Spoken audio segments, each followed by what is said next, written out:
37,000 feet की ऊंचाई पर उड़ते एक विमान में अचानक धुआं भरने लगता है। ये उस दौर की बात थी जब प्लेन में सिगरेट पीने की परमिशन हुआ करती थी। लेकिन ये सिगरेट का धुआं नहीं था, इसका रंग नीला था और इसमें सल्फर की गंध आ रही थी। धुआं कहाँ से आया कोई कुछ समझ पाता, इतने में कॉकपिट की स्क्रीन पर बिजलियां चमकने लगी, वो भी नीले रंग की। रडार में देखा तो पता लगा मौसम साफ है। फिर बिजलियां कहाँ से आई, इस सवाल का जवाब मिलता इससे पहले ही अचानक प्लेन के एक इंजन ने काम करना बंद कर दिया। प्लेन में 4 इंजन थे, लेकिन फिर दूसरा इंजन भी बंद हो गया और एक एक करके चारों इंजनों ने काम करना बंद कर दिया। हवा में ग्लाइडर बने इस प्लेन में क्रू को मिलाकर 263 लोग सवार थे, जिनकी जिंदगी अब हवा में लटक गई थी। आखिर साफ मौसम के बीच प्लेन में नीली बिजलियां क्यों चमकने लगी? प्लेन के चारों इंजन अचानक फेल कैसे हुए और इसके बाद प्लेन में सवार 263 लोगों का क्या हुआ? नमस्कार दोस्तों, 24 जून 1982 की तारीख ब्रिटिश एयरवेज की फ़्लाइट 009 ने अपने आखिरी लेग में कोलालपुर से ऑस्ट्रेलिया पर्थ शहर की ओर उड़ान भरी। रात के 8:48 हुए थे। स्पीकर से एक अनाउंसमेंट हुआ, ये पायलट की आवाज़ थी। देवियों और सज्जनों, मैं आपका कैप्टन बोल रहा हूँ। एक छोटी सी समस्या आन पड़ी है। क्या थी ये छोटी सी समस्या? पायलट साहब ने खुद अपने मुंह से आगे बताया। बोले, प्लेन के चारों इंजन बंद हो चुके हैं। पायलट का नाम था कैप्टन एरिक मूडी। मूडी को उड़ान का लंबा अनुभव था, लेकिन उस रोज जो उनके और प्लेन के साथ हो रहा था, ऐसा पहले कभी नहीं हुआ था। इंजन का फेल होना आखिरी चरण था, क्योंकि मुसीबतों की शुरुआत काफ़ी पहले हो चुकी थी।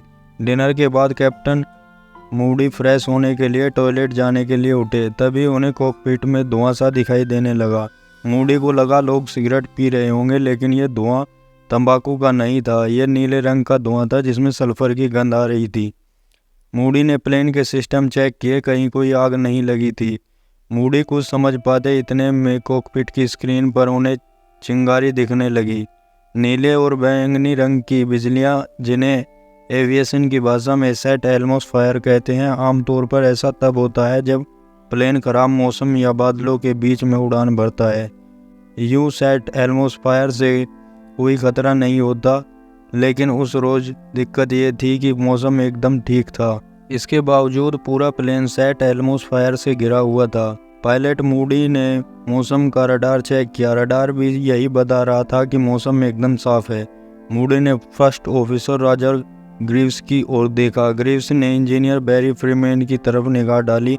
इन सब का मिला जुला उड़ान का अनुभव 50 साल से ज़्यादा का था, लेकिन फिर भी किसी को कोई आइडिया नहीं था कि यह सब क्यों हो रहा है। फर्स्ट ऑफिसर रॉजर ग्रीव्स ने एहतियातन सभी यात्रियों के लिए सेफ्टी बेल्ट का साइन ऑन कर दिया। पीछे यात्रियों को ज़्यादा कुछ समझ नहीं आ रहा था। धुआं अंदर बढ़ता जा रहा था और साथ में अंदर तापमान में भी इजाफा हो रहा था। खिड़की पर बैठे एक यात्री ने बाहर निगाह डाली। उसने देखा कि प्लेन का इंजन नीली चिंगारियों में नहाया हुआ है। शाम के 8:42 पर अचानक जोरों की एक आवाज़ आई। फर्स्ट ऑफिसर ग्रीव्स ने पायलट को बताया कि प्लेन का चौथा इंजन बंद हो चुका है। कैप्टन मूडी कुछ परेशान हुए, लेकिन अभी चिंता की कोई बात नहीं थी। प्लेन में कुल 4 इंजन थे, लेकिन फिर अगले ही मिनट चिंता की बात हो गई, क्योंकि प्लेन के बाकी 3 इंजन भी एक एक करके बंद हो गए। यानी 11,300 मीटर की ऊंचाई पर उड़ रहा विमान मिनटों के अंदर ग्लाइडर बन गया। प्लेन के कैप्टन मूडी, जिन्हें जल्द से जल्द कोई फैसला लेना था क्योंकि उनके पास ज़्यादा वक्त नहीं था, उन्होंने हिसाब लगाकर पता लगाया कि प्लेन का ग्लाइडिंग रेशियो 15:1 का है। मतलब अगर प्लेन 15 किलोमीटर आगे की ओर जाएगा तो इस दौरान हाइट में 1 किलोमीटर की गिरावट आएगी। प्लेन अभी भी 11,300 मीटर की ऊंचाई पर उड़ रहा था। इस हिसाब से वो ग्लाइड करते हुए कुल 23 मिनट तक उड़ान जारी रख सकता था और 168 किलोमीटर आगे की यात्रा कर सकता था। मूडी ने हिसाब लगाया कि इतनी देर में वो इंडोनेशिया की राजधानी जकार्ता पहुंचकर लैंड करने की कोशिश कर सकते हैं। प्लान अच्छा था, लेकिन इसमें एक अड़चन थी। जकार्ता से पहले ऊंचे पहाड़ पड़ते थे, जिन्हें पार करने के लिए कम से कम 3,500 मीटर की ऊंचाई बरकरार रखनी जरूरी थी। कैप्टन मूडी ने क्रू से कहा, अगर हम ऐसा न कर पाए तो प्लेन को मोड़कर इंडियन ओशियन में लैंड कराने की कोशिश करेंगे।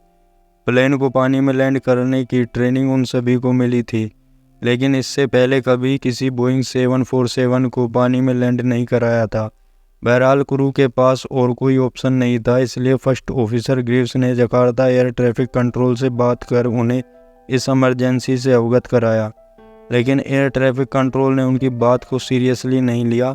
वजह थी कम्युनिकेशन के दौरान हुआ एक कन्फ्यूज। ग्रीव्स ने एटीसी को बताया कि उनके चारों इंजन फेल हो चुके हैं, लेकिन एटीसी को लगा सिर्फ चौथा इंजन फेल हुआ है, इसलिए उन्होंने इसे बड़ी इमरजेंसी नहीं माना। कुछ देर बाद ग्रीव्स ने एक दूसरे प्लेन से संपर्क स्थापित किया। उस प्लेन के पायलट ने ग्रीव्स की बात एटीसी को बताई। एटीसी ने ग्रीव्स को लैंडिंग की मंजूरी दे दी।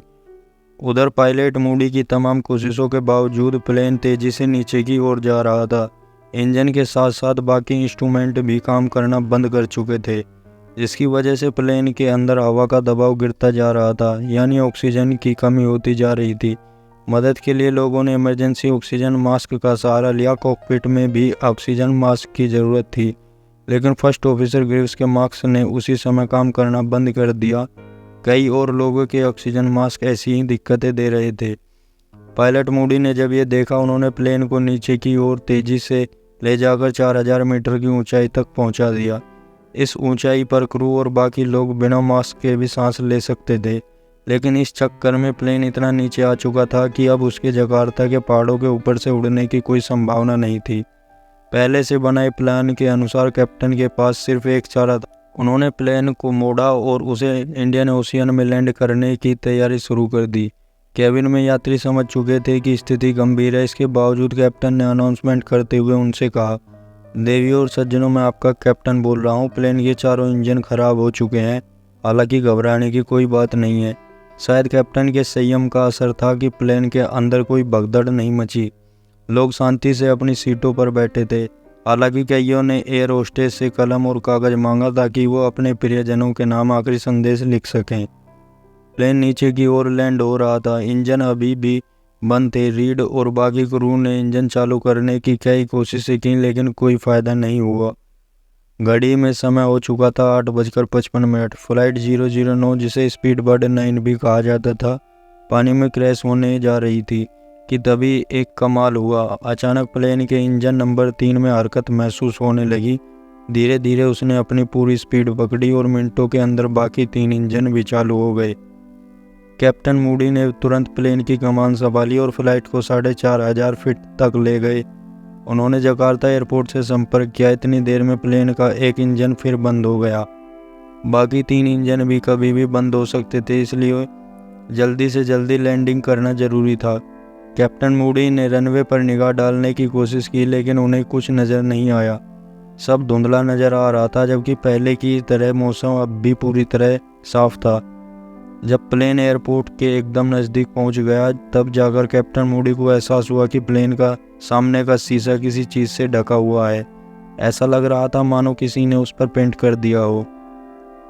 आखिर में मूडी ने एयरपोर्ट के लैंडिंग गाइडेंस सिस्टम की मदद ली और लगभग ब्लाइंड लैंड करते हुए प्लेन को नीचे उतारा।